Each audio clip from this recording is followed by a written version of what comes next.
Hi, I'm drinking Arctic Panzer Wolf from Floyds.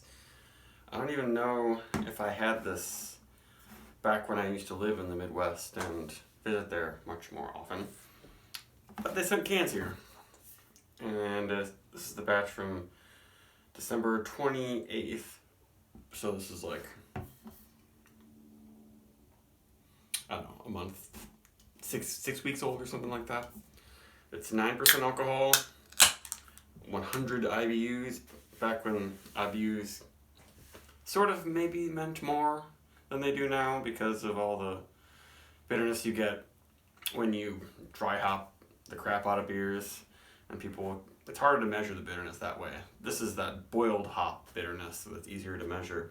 So they straight up tell you they use just Canadian 2-row malt and dextrose, and kind of sugar, and then lots of American hops.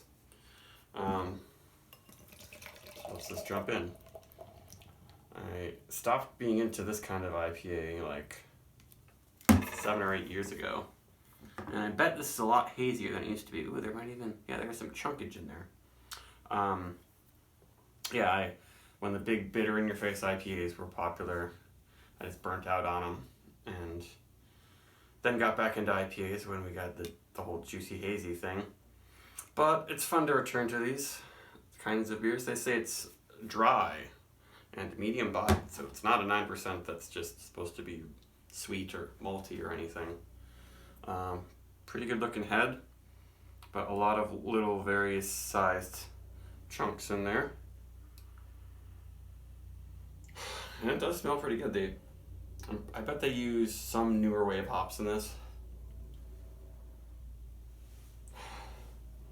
It's orange, candied citrus. They say marmalade, I guess that's not far off. White peach, pine apricot, yeah, like underripe stone fruits. And it's only a little bit of pine on the nose right now, but really good looking head. Some nice thick bubbles, probably gonna stick around for a while. The bubbles aren't popping too fast. Yeah, it doesn't smell super scary. It doesn't smell like it's gonna be really, really, really bitter. Yeah, it's definitely not exactly like IPAs from 10 years ago.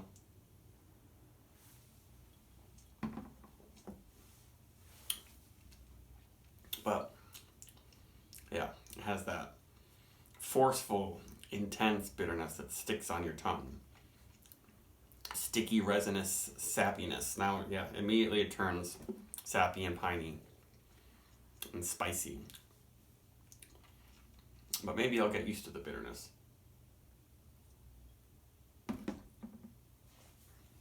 And it is very dry. There's some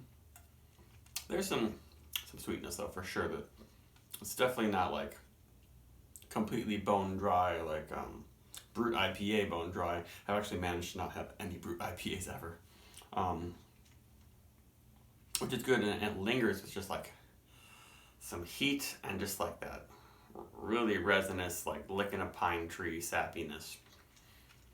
It's just nothing that I have tasted in beers these days. I guess I had that Southern Tier Unearthly that had a little bit of that going on, but this might be more bitter than that one.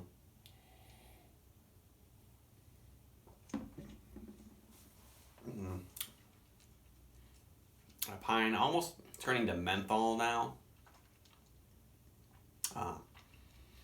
And really bitter grapefruit now. Just like grapefruit pith and peel. There's still some brightness. Like it's got some zesty citrus.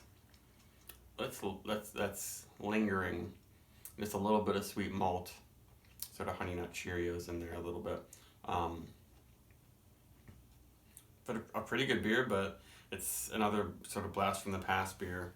Though it does have a little bit of that stone fruit, almost tropical quality, because then they probably use, I don't know, maybe a little bit of Citra or a Mosaic or something like that, maybe. I think they said they tweaked the recipe. Got some good carbonation, not overcarbed or anything. For a rating, it's just like This is just so different from the IPAs that I most often drink these days. It's really clean. There are no off flavors or anything. It's just, I don't know if it would be easy for almost anyone to drink a whole can of this unless you're some tough guy, Three Floyds lover who is into the super bitter stuff and loves that mindset still.